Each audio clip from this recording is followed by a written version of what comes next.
Dominer, mentalité, stratégie et conquête. Le sous-thème qui m'a été attribué est quelque peu inclusif. Mentalité, stratégie pour arriver à une conquête et domination totale en 2024. Je l'ai restructuré très légèrement pour m'arrimer justement à cette fréquence stratégie, conquête et domination. Il est aussi inclusif, stratégie, conquête et domination. En réalité, j'ai préparé cet enseignement dans deux perspectives, la perspective macroscopique et la perspective microscopique. Bon, vous souffrirez de passer avec moi de l'une à l'autre de temps en temps. La raison est que la thématique de cette masterclass suggérait a priori une approche macroscopique, c'est-à-dire relative à l'Église dans son entièreté, dans son intégralité, dans sa globalité. Mais plus tard, j'ai réalisé que l'approche microscopique était prioritaire. Après tout, l'Église est un ensemble hétéroclite ou hétérogène des éléments distinctifs que nous sommes. Ça veut dire que la croissance du corps est en fait une conséquence de la croissance des parties du corps. Donc, l'approche microscopique est prioritaire parce que lorsque chacun a une conquête, l'Église va conquérir. Lorsque chacun grandit, l'Église va grandir. Lorsque chacun prospère, l'Église va prospérer. Quelqu'un dit Amen. Donc, nous serons dans les deux, dans l'approche générale de l'Église et l'approche individuelle de chaque chrétien. Donc, comme tel thème général de mes sessions, notez stratégie, conquête et domination. Et à titre introductif ce soir, vous pouvez noter le premier sous-thème, ce que j'ai appelé l'approche ICSA. ICSA, c'est I-C-S-A.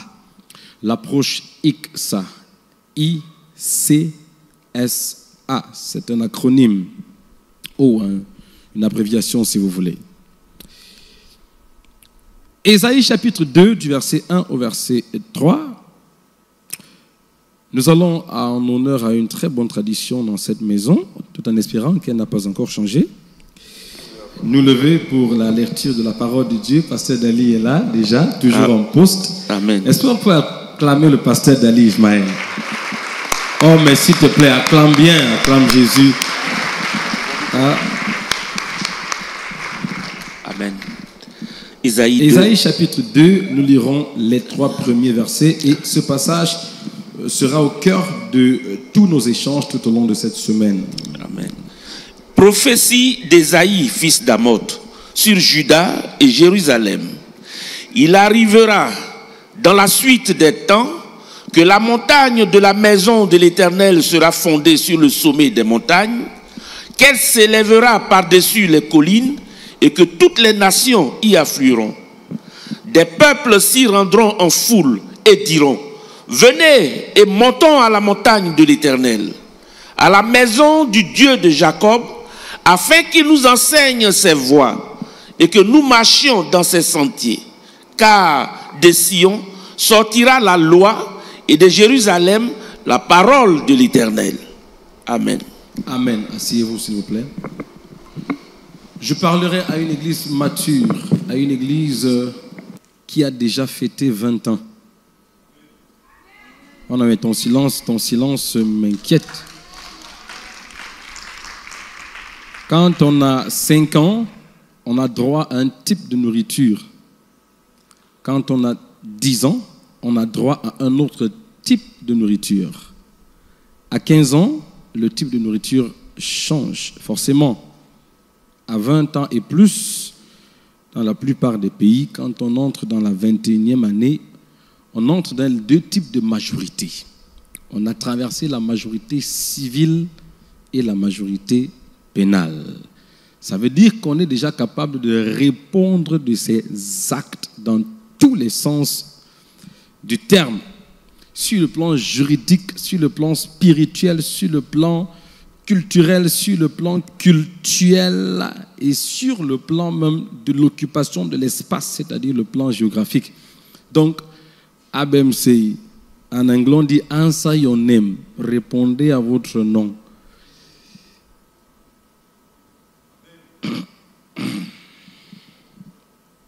Quelqu'un dit Amen.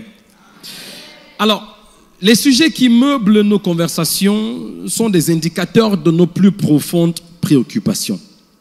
C'est vrai, n'est-ce pas? Jésus le dit de cette manière dans Luc chapitre 6, verset 45.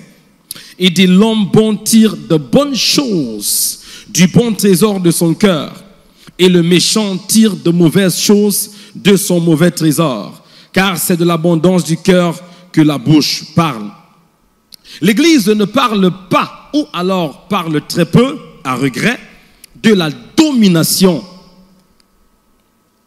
Nos sujets de conversation, nos prédications, nos enseignements montrent à quel point nous sommes suffisamment ou assez inconscients de cette mission, de cette véritable mission qui nous a été confiée.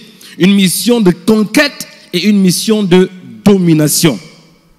Le meilleur moyen de réorienter notre attention sur ce sujet est tout simplement de le rendre hautement d'actualité. Il s'agit d'enseigner sur la domination, de parler de la domination, d'écrire des livres sur la domination, de produire des films sur la domination, etc. jusqu'à ce que cette conscience devienne permanente en chaque membre de l'Église, du plus petit au plus grand. Et c'est ainsi, et seulement ainsi, qu'une véritable armée se lèvera pour enclencher le processus de conquête mondiale afin que les royaumes de ce monde deviennent les royaumes de notre Dieu et de son Christ et qu'il règne pour toujours, tel que le dit la Bible dans Apocalypse 11, verset 15.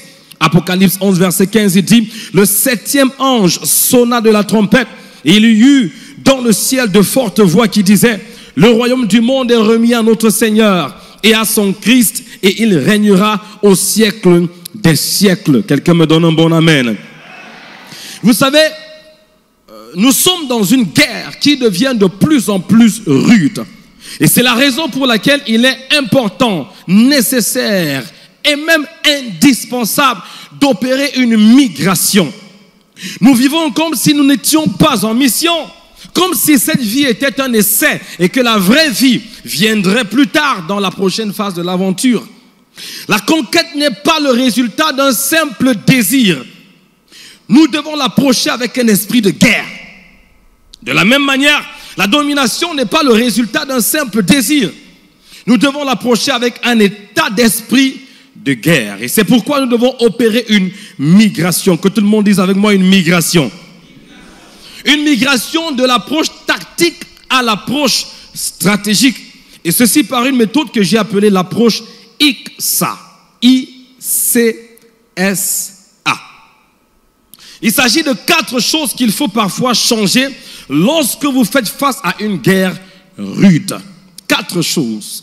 Et ces choses vont constituer l'ossature de mon enseignement de ce soir, en espérant que je le finisse, sinon nous allons continuer dans les prochaines sessions. 4 choses qu'il faut parfois changer lorsque la guerre change de face, lorsque la guerre devient plus rude, plus acharnée, plus infernale et même fatale. Il y a 4 choses qu'il faut parfois changer. 1. Parfois, il faut changer votre intention de guerre. Nous allons parler de guerre et de stratégie cette semaine.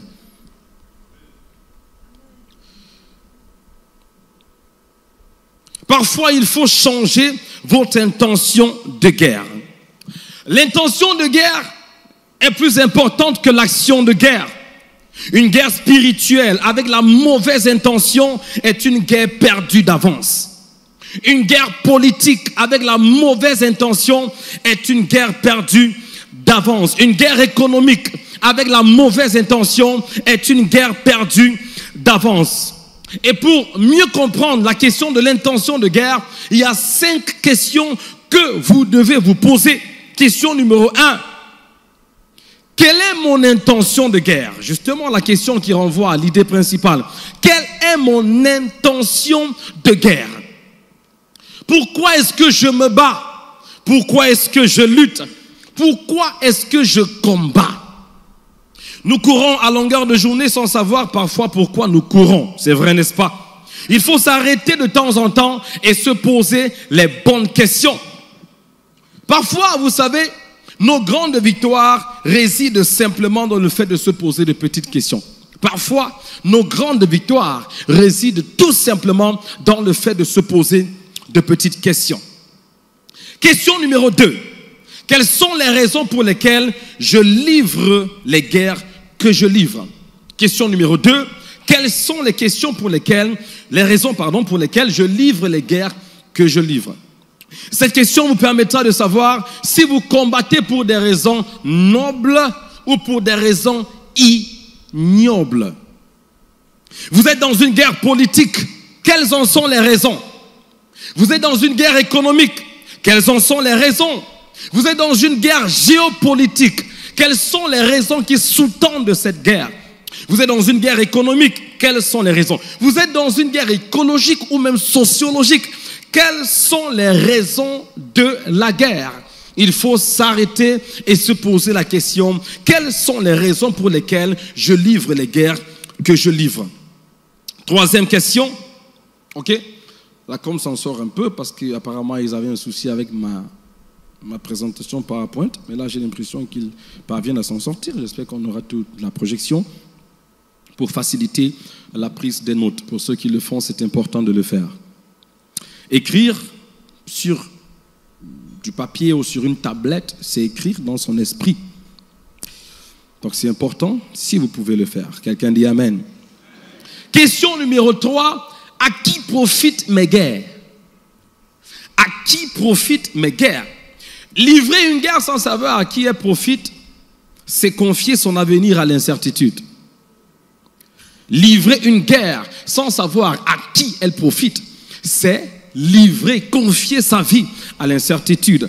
Parfois, les personnes principales à qui profite une guerre ne sont pas directement impliquées dans la guerre en question. Si je mène une guerre socio-culturelle, si je mène une guerre psychologique, si je mène une guerre sociologique, il faut que je sache exactement à qui profite la guerre. Question numéro 4. En quoi est-ce que les guerres que je livre font de moi une meilleure personne? Très important. En quoi est-ce que les guerres que je livre font de moi une meilleure personne? Si vous êtes engagé dans une guerre qui ne fait pas de vous une meilleure personne, alors cette guerre vous détruit. Le principe est simple. Toute activité qui ne nous construit pas nous détruit. Toute activité qui ne vous construit pas vous détruit. La neutralité est une impossibilité face à l'adversité. La neutralité est une impossibilité face à l'adversité. Donc, chaque fois que vous faites face à l'adversité, la neutralité est impossible. Alors, si vous menez une activité face à l'adversité, cette activité a une conséquence. Soit elle est une pesanteur, c'est-à-dire une force qui vous tire vers le bas, soit elle est un ascenseur, c'est-à-dire une force qui vous tire vers le haut. Aucune activité n'est anodine en temps de guerre. Et la dernière fois que j'ai vérifié l'état du monde, nous étions en guerre. Car nous n'avons pas à lutter. Non, je parle à une église mature et à des chrétiens matures. 2024 ne ressemblera à rien à 2023. Oh non, ton amen est un activateur de prophétie. L'enseignant n'a pas besoin de ton amen. C'est toi qui as besoin du amen, parce que les promesses de Dieu sont oui et amen. Quand Dieu te parle, il a dit le oui. Et c'est à toi que revient le amen.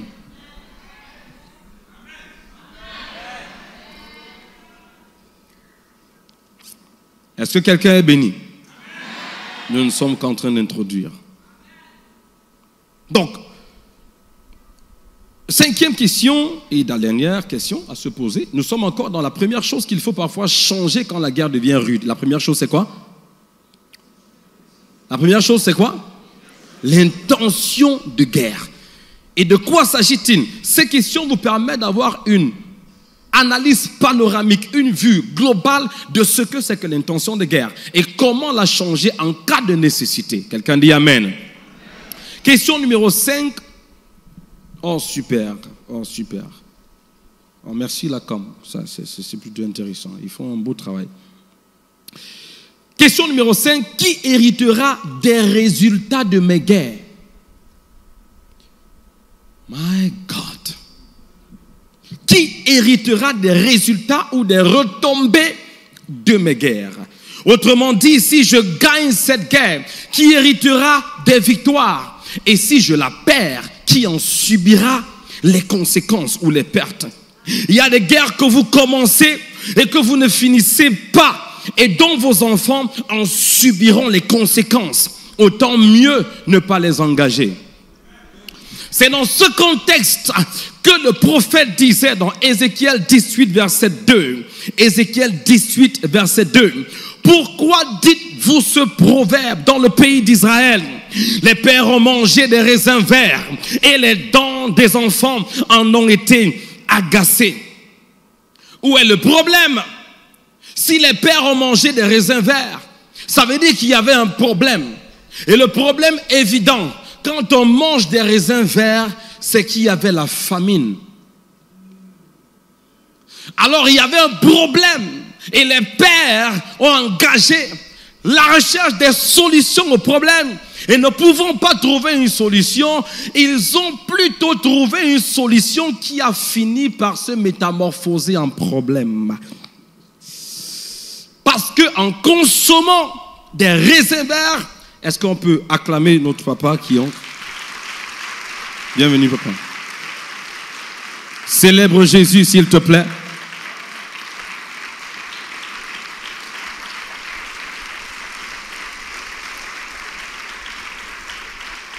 Bienvenue papa, asseyez-vous s'il vous plaît.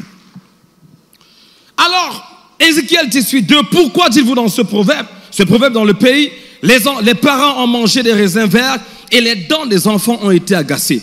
Alors je disais que le problème ici, c'est qu'il y avait la famine, parce que pour qu'on se retrouve en train de manger des raisins verts, ça veut dire qu'on était dans une situation pas seulement de faim, mais de famine.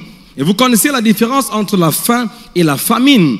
Différence première, parce que dans la conceptualisation, ça peut être un peu plus. La famine est personnelle, la faim est personnelle et individuelle. La famine est générale, parce que la famine, en fait, est un fléau. Donc, il ne faut pas dire la famine va me tuer, parce qu'un homme ne souffre pas de la famine, un homme souffre de faim. La faim est personnelle. Il ne faut pas dire la famine me dérange. La famine ne peut pas déranger un individu. La famine est un fléau.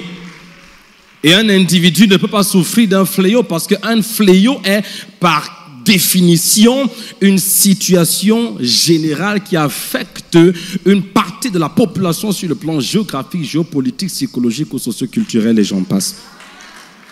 Donc, les pères ont mangé des raisins verts et les dents des enfants se sont agacées. Donc, en essayant de livrer une guerre, ces parents ont livré une guerre qui n'ont pas fini et les enfants sont devenus héritiers de la guerre. Et les dents des enfants en ont été agacées. Attention, les dents représentent la maturité. Parce que c'est avec les dents qu'on reconnaît qu'un enfant grandit. C'est avec les dents qu'on passe du lait à la nourriture. C'est avec les dents, par les dents qu'on passe de la viande aux os.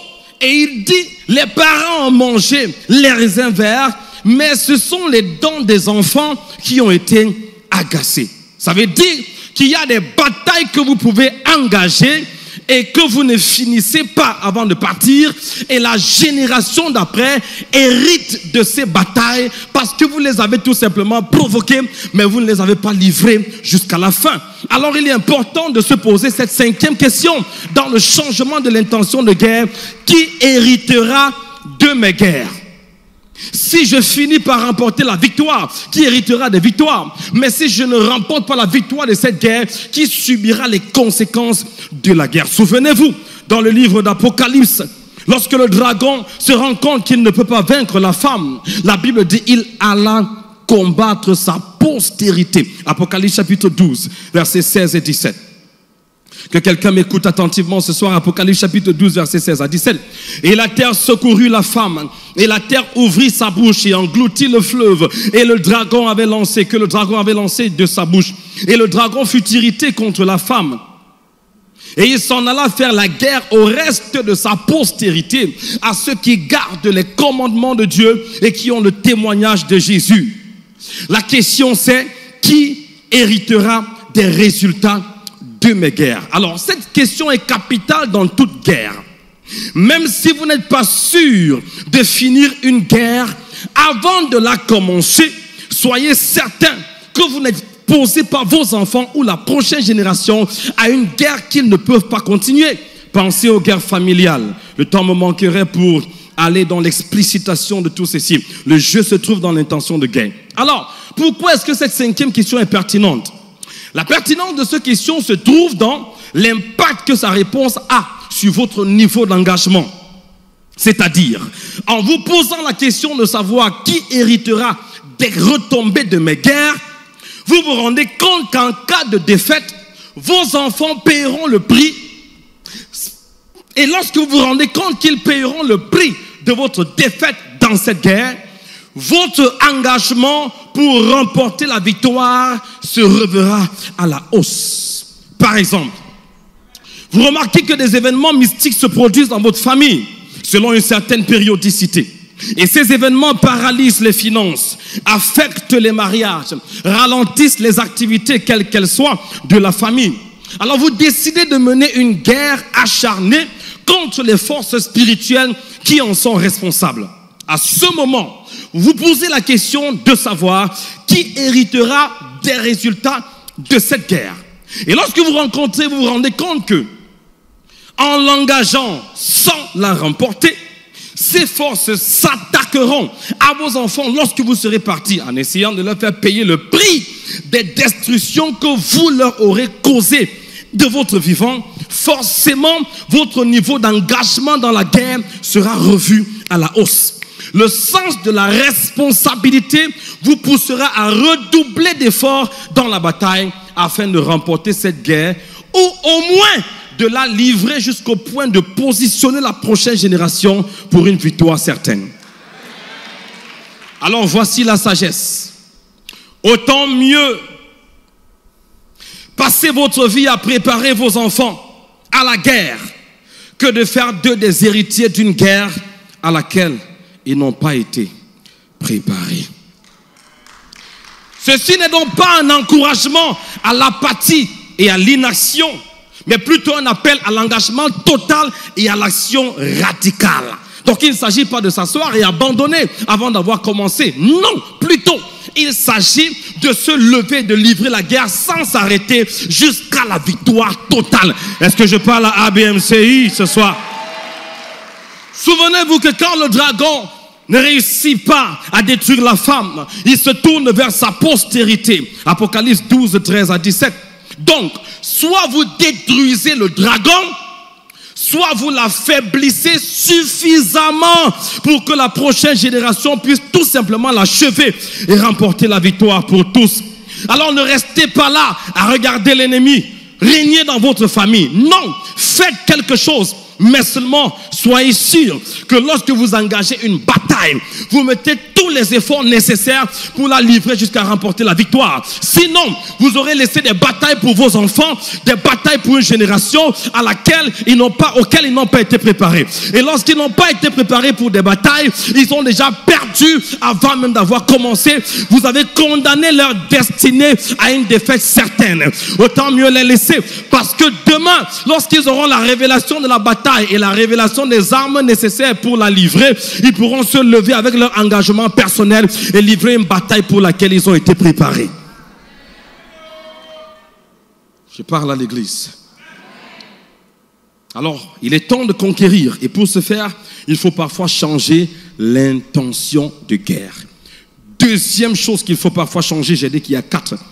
Il faut parfois changer votre champ de guerre. Votre champ de guerre. Quelqu'un dit le champ de guerre. Parfois, il faut changer votre champ de guerre. Parfois, il faut changer votre champ de guerre. Voilà. Alors, il s'agit ici du terrain de combat.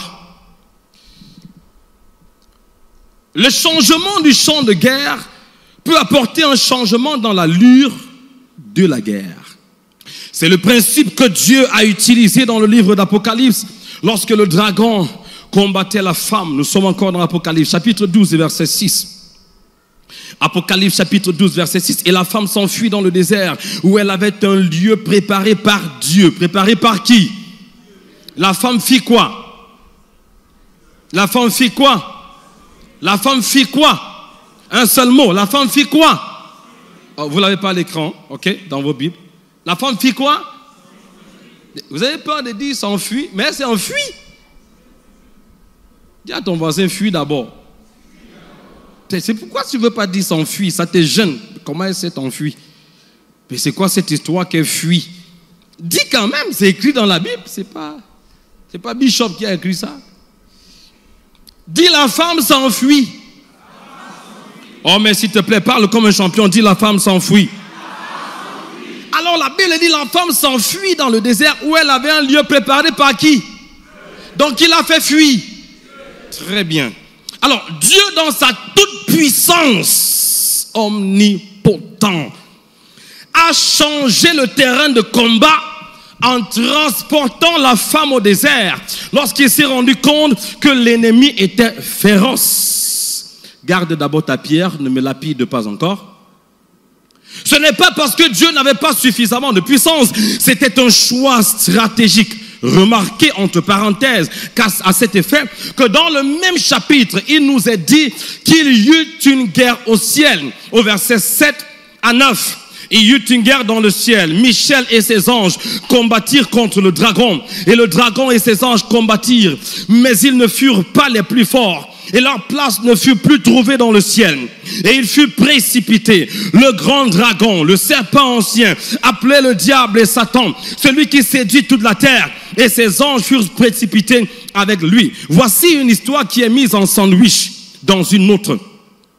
Le chapitre commence et se termine par l'histoire du dragon et la femme. Mais au milieu, l'auteur s'arrête pour raconter une autre histoire.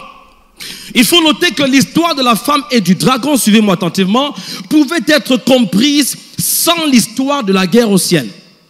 Mais l'une des raisons de ce détour est qu'il fallait montrer que Dieu n'a pas changé de terrain de guerre parce qu'il n'avait pas suffisamment de pouvoir pour combattre le dragon, mais pour d'autres raisons. Donc l'histoire de la guerre au ciel est convoquée dans cette histoire parce qu'on est tenté de se demander pourquoi Dieu prend la femme et la fait fuir. Donc, du coup, l'auteur Jean, par l'inspiration du Saint-Esprit, convoque une histoire de la guerre au ciel qui est d'une certaine manière connectée, mais dont l'histoire de la femme et du dragon ne dépendait pas indispensablement. Parce qu'on pouvait comprendre l'histoire d'une guerre entre un dragon et une femme sans comprendre l'histoire de la guerre qu'il y a eu au ciel. Mais la raison pour laquelle cette histoire revient, c'est pour montrer que, avant que tu ne penses que Dieu a fait fuir la femme, il a changé de champ de guerre parce qu'il n'était pas suffisamment puissant pour combattre le dragon. Non, n'y pense même pas. Parce qu'il y a eu une guerre au ciel. Mais maintenant, dans l'histoire de la guerre au ciel, Dieu n'est pas mentionné. Tout simplement parce que cela aurait été une insulte à l'égard de Dieu de dire qu'il s'est impliqué dans une guerre contre Satan. Les anges s'en sont occupés. Non. Est-ce que c'est là où j'ai prêché l'année passée? Donc, l'auteur te dit que Dieu a préparé une femme, une place pour la femme, pour la faire fuir. Et tu te dis, mais Dieu fuit la guerre. Et il dit non, pour que tu ne penses pas que Dieu a fui parce qu'il n'était pas puissant. Je veux te montrer à quel point Dieu est tellement élevé par rapport au dragon que quand le dragon s'était levé contre Dieu, Dieu ne s'est pas encombré du détail de venir s'impliquer dans la guerre. Parce que c'est une insulte à son omnipotence, à son omniscience, à son... de dire que Dieu s'était impliqué dans une guerre dans laquelle Satan se trouvait. Assois-toi un instant, s'il te plaît. J'introduis encore mon message. Donc il est clair qu'il peut arriver que Dieu choisisse de changer le champ de guerre. D'ailleurs, selon le principe de l'abondance des témoins, là où 2 ou 3 témoins ont confirmé une chose, la chose sera établie. On voit Dieu utiliser ce même principe avec Jésus. À sa naissance, Hérode s'en est pris à Jésus et voulait lui ôter la vie parce qu'il sentait sa royauté menacée. Dieu n'a pas envoyé un ange pour combattre Hérode, non. Il a plutôt envoyé un ange, instruit Joseph de descendre en Égypte, de changer de champ de guerre. La Bible dit dans Matthieu 2, verset 13, lorsqu'il fut reparti, voici, un ange du Seigneur apparut en songe à Joseph et dit, lève-toi, prends le petit enfant et sa mère, fuis en Égypte, comme Shebaya. Dieu dit, oh là on dit que Dieu avait préparé un endroit pour la femme parce que la femme s'est enfuie. Et ceux qui sont faibles d'esprit peuvent argumenter en disant peut-être que Dieu a vu l'incapacité de la femme et pendant qu'elle fuyait, il s'est dit dans sa miséricorde, autant mieux lui préparer une place. Et cette interprétation ne serait pas très éloignée de la vérité. Mais voilà, parce que Dieu s'assure toujours que chaque fois qu'il y a une image, que l'ombre existe, parce qu'il ne peut pas créer la substance sans d'abord avoir créé l'ombre, d'où le mystère de la typologie. Donc Dieu s'assure qu'il y a une autre histoire. Mais ici maintenant, ce n'est pas que Joseph s'enfuit et Dieu prépara une place pour lui au désert. Il dit clairement, l'ange dit à Joseph, fuis. Regarde ton voisin, dis-lui, fuis d'abord.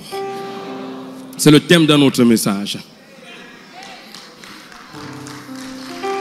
Dieu aurait tout simplement pu frapper Hérode, comme il a fait dans le livre des Actes des Apôtres, pendant l'expansion de l'église primitive. Des vers avaient suffi pour dégonfler l'orgueil de cet homme qui se croyait au-dessus de l'église de Jésus-Christ. En persécutant et en tuant ses apôtres dans Actes chapitre 12 et verset 23, je ne vais pas lire à cause du temps, la Bible dit, en ce jour fixé, Hérode était revêtu de ses habits royaux et il haranguait les foules. Et Dieu envoya un ange pour le frapper et des vers rongèrent Hérode. Dieu avait juste besoin des vers qu'on piétine, des vers pour tuer Hérode. Encore, pour démontrer que si je fuis avec Jésus, ce n'est pas parce que j'ai peur d'Hérode, parce que je peux le tuer avec un ver. Mais j'ai fait fuir Jésus parce que dans la bataille, de temps à autre, la stratégie demande qu'on change le champ de guerre.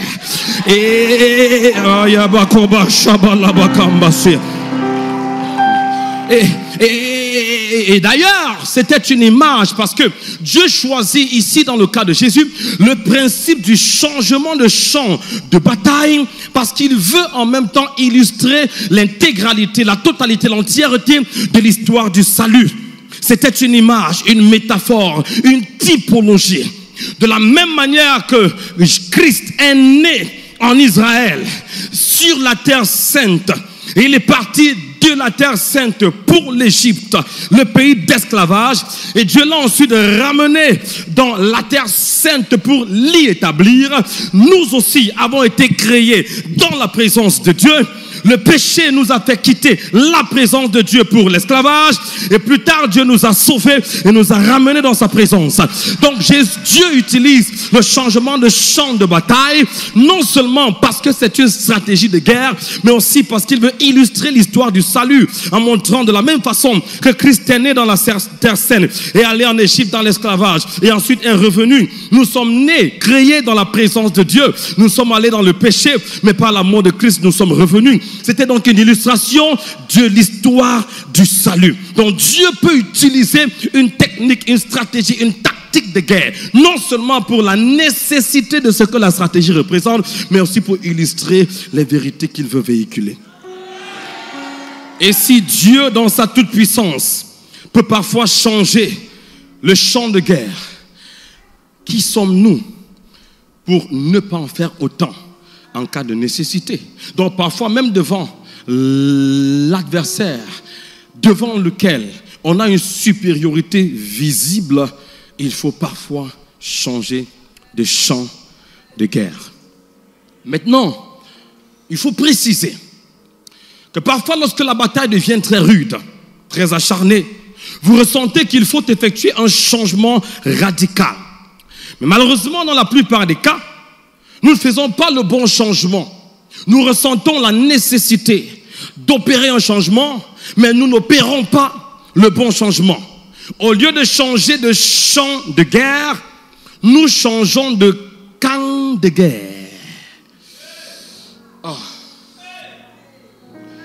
Changer de camp de guerre veut dire aller du côté de l'ennemi, servir le royaume de l'ennemi de Dieu et de l'ennemi de nos âmes.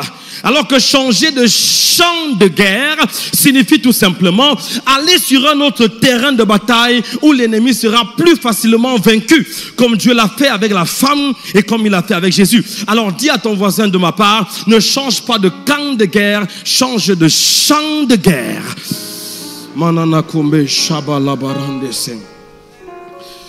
Oh, lève la main droite avec moi, dis, je ne changerai pas de camp de guerre, mais je changerai de champ de guerre. La différence entre les mots camp et champ, même si dans l'étymologie parfois il faut rentrer dans les langues originales, souffrez que je le fasse avec le français. La différence entre les mots camp et champ est le H qui peut représenter hauteur. Quand vous sentez que vous devez effectuer un changement, ne tombez pas dans le piège de changer de camp de guerre. Ajoutez le H et changez de champ de guerre.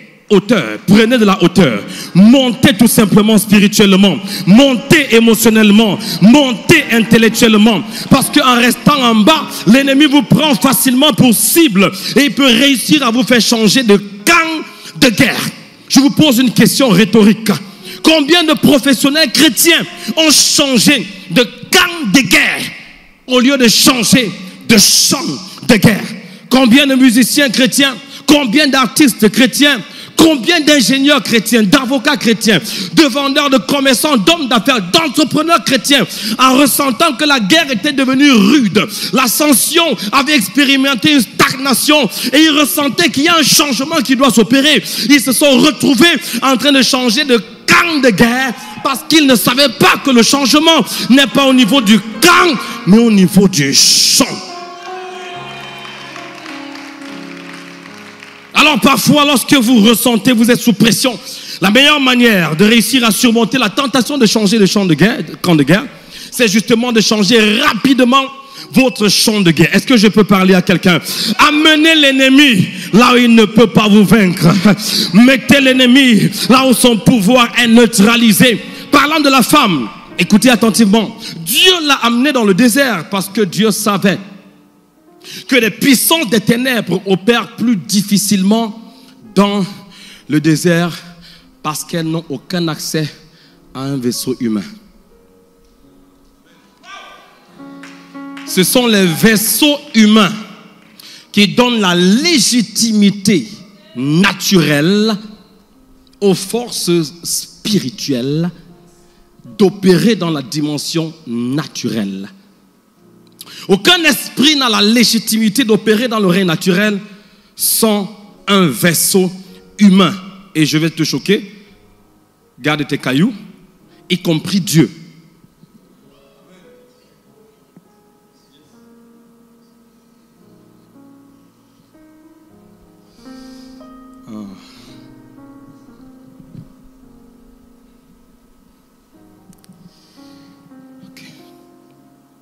Aucun esprit. C'est le principe du corps. Et c'est la raison pour laquelle cette histoire étant une métaphore, vous voyez, Genèse 3.15, qui est ce qu'on appelle en anglais le mission statement de la Bible. Bon, je ne sais pas comment vous dites ça en français. Hein? La déclaration de mission. Merci, papa. Voilà, c'est bon d'avoir un papa qui est érudit. J'ai écouté un bishop. Dès que j'ai vu l'affiche, je suis allé taper tout ce qui est docteur Dominique Bangoret. Et j'en ai appris des tonnes et des tonnes. Papa, vous allez très bien vous entendre avec votre fille qui est à côté de vous, mon épouse, parce que c'est une diplômée de WAST, de la FATAD. Et j'ai cru entendre que votre cursus académique, c'était dans les assemblées de Dieu à WAST. Là, c'est la théologie pure, sûre, mûre et dure. C'est l'école, c'est la vraie école. C'est la vraie école. Quelqu'un dit Amen. La déclaration de mission. Donc vous voyez, l'histoire de la femme, le dragon et l'enfant, c'est en fait une expression, un reflet, une extension de Genèse 3,15. Je mettrai une inimitié entre la femme et entre sa semence. D'accord? Il dit, elle lui écrasera, le serpent lui montrera le talon, mais lui, il écrasera la tête du serpent. Amen. Et là, c'était une prophétie par rapport à Christ. Parce que l'enfant, la semence de la femme, c'était Christ. Et puis, le serpent, c'était Satan, qui devient le dragon dans Genèse. Quelqu'un dit Amen. Et donc, la prophétie disait déjà la semence de la femme. Et là, déjà, il y a un problème. Soit c'est un problème, soit c'est une révélation. Parce qu'il dit, je mettrai une inimitié entre la semence de la femme et toi. Non, ça c'est biologiquement, médicalement et scientifiquement incorrect. Donc, soit c'est incorrect, soit c'est un mystère. Et qu'est-ce que vous pensez? Oh non, la Bible ne peut pas être incorrecte, c'est tout simplement un mystère. Parce qu'il dit la semence de la femme. Biologiquement parlant, la femme n'a pas de semence. Dans le processus de copulation ou alors de production d'un enfant, de fécondation, c'est l'homme qui a la semence et pas la femme. Mais la Bible dit la semence de la femme, parlant de Jésus. Pourquoi? Parce qu'il voulait déjà parler en prophétie que Jésus allait être concevoir sans le sperme d'un homme. Donc Marie allait tomber enceinte sans un homme. C'est pourquoi il dit la semence de la femme. Et il dit, la semence de la femme lui écrasera la tête, mais le serpent lui mordra le genou. Parce que Satan allait finir par crucifier Jésus. Or, 1 Corinthiens 2, l'apôtre Paul dit, ils ne savaient pas, car s'ils avaient su, ils n'auraient pas crucifié le roi de gloire. Donc la crucifixion de Christ par Satan était la morsure que le serpent lui faisait. Et la mort justement de Jésus était l'écrasement de la tête de Satan. Et c'est encore intéressant, parce que plus tard, avant que Jésus ne parte, il nous dit dans Luc 10, 19, je vous ai donné le pouvoir de marcher sur les serpents et sur les scorpions. Mais contrairement à moi, dont le serpent va mordre le talon, rien. Parce que, attendez. Il ne me mordra pas le talon parce qu'il a un pouvoir sur moi. Il me mordra le talon parce qu'il est indispensable que je lui laisse une ouverture afin de pouvoir mourir. Parce que si je ne lui laisse pas une petite ouverture à mon talon, je ne mourrai pas. Et si je ne meurs pas, le plan du salut est annulé. Mais pour vous, vous n'avez pas à mourir. Donc vous marcherez sur le serpent et rien. Eh bien, rien. Oh, mais quelqu'un crie rien. Quelqu'un crie avec moi rien. Oh, my time is gone. Alors donc, le principe du corps, je finis avec ça. Dieu amène donc la femme dans le désert parce qu'il est conscient que dans le désert, les puissances des ténèbres n'ont pas la légitimité d'opérer parce qu'il n'y a pas de vase ou de vaisseau humain. Quelqu'un dit Amen. C'est le principe du corps. Et c'est le principe selon lequel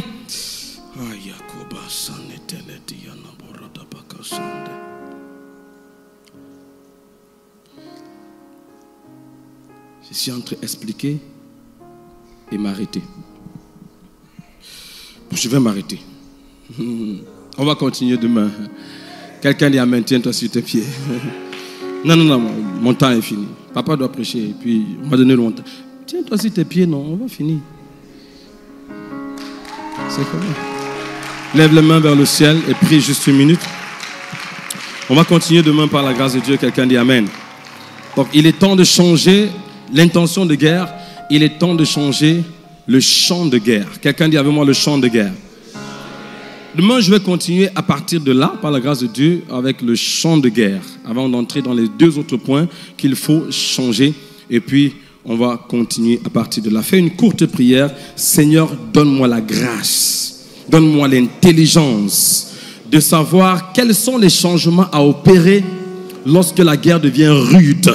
Prie pendant 1 minute. Prie pendant 1 minute. Seigneur, donne-moi l'intelligence de savoir quels sont les changements à opérer lorsque la guerre devient rude.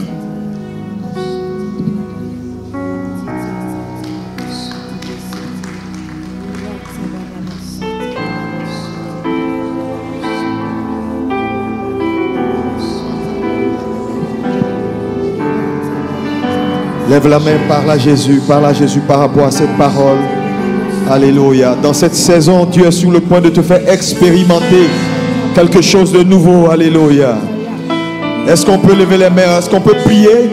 Tu es pasteur, tu vas prier pour ton ministère. 2024, ça sera des stratégies nouvelles que Dieu te donnera. Changement de chant. Alléluia.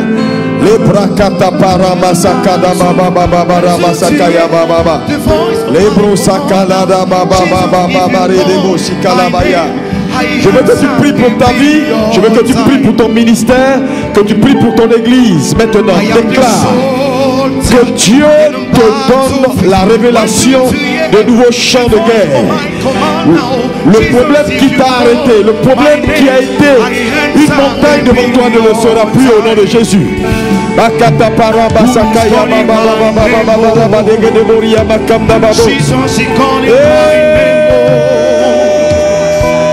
Jesus, if you call my name, I answer and be your time. Who is calling my name? Jesus is calling my name. Jesus, if you call my name, I answer and be your time. Who is calling my name? Jesus is calling my name. Jesus, if you call my name, I answer and be your time.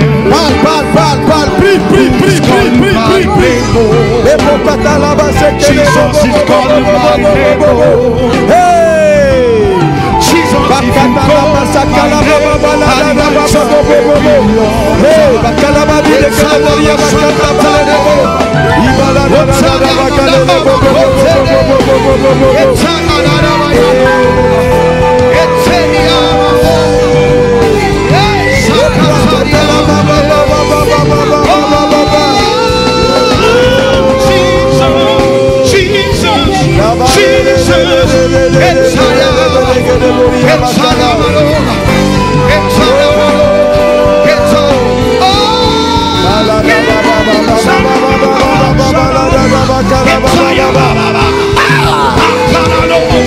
Seigneur, change nos intentions.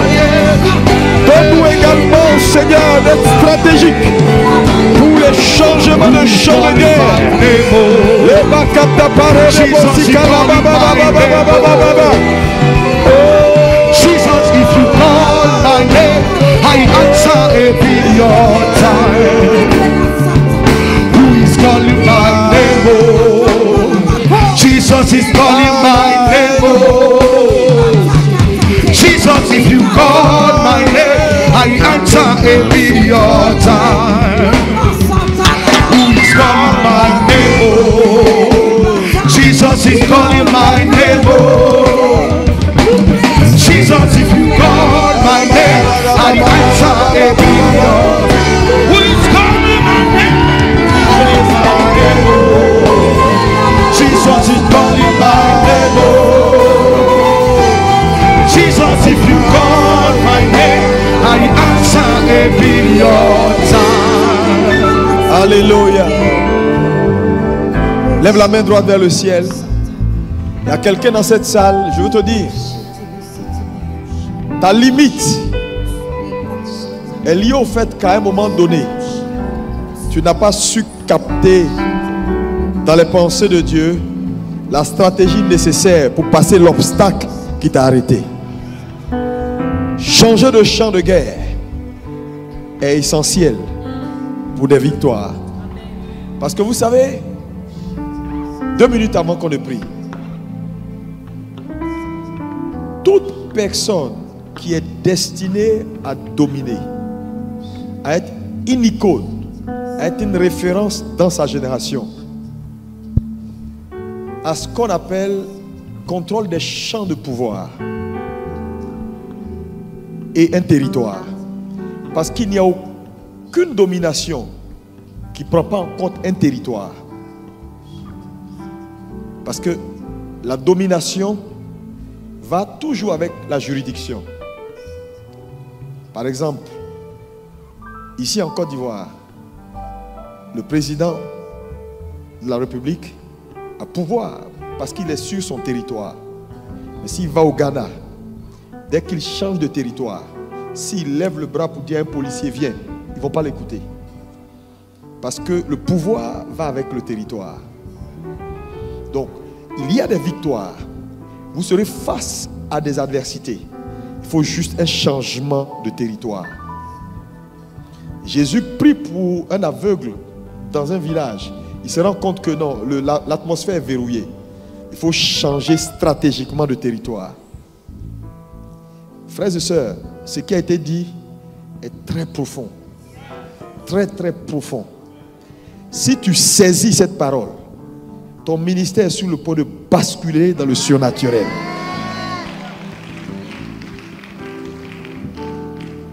Regardez l'ange Michael. Il a vaincu Satan au ciel.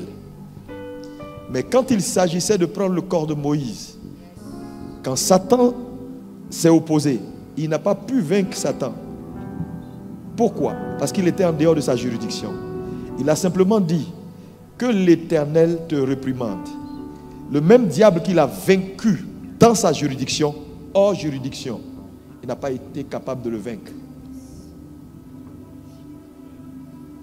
Il a dû faire appel à l'autorité de Dieu. Parce que là, il n'était pas dans sa juridiction. Donc le pouvoir va avec la juridiction. Il y a des victoires que vous allez obtenir facilement parce que vous avez juste été stratège. Que Dieu bénisse cette parole. Est-ce qu'on peut acclamer le Seigneur? Alléluia! Est-ce que tu es béni? Je veux te donner un conseil pendant ces 3 jours. Il ne faut pas te laisser distraire. Parce que nous allons entrer dans les profondeurs. Dieu va nous donner de la direction très claire. Et nous bénissons le Dieu pour le pasteur Sonfo. Est-ce qu'on peut encore acclamer Jésus pour sa vie? Alléluia. Nous avons été bénis. Et nous croyons que demain, nous allons encore aller en eau profonde.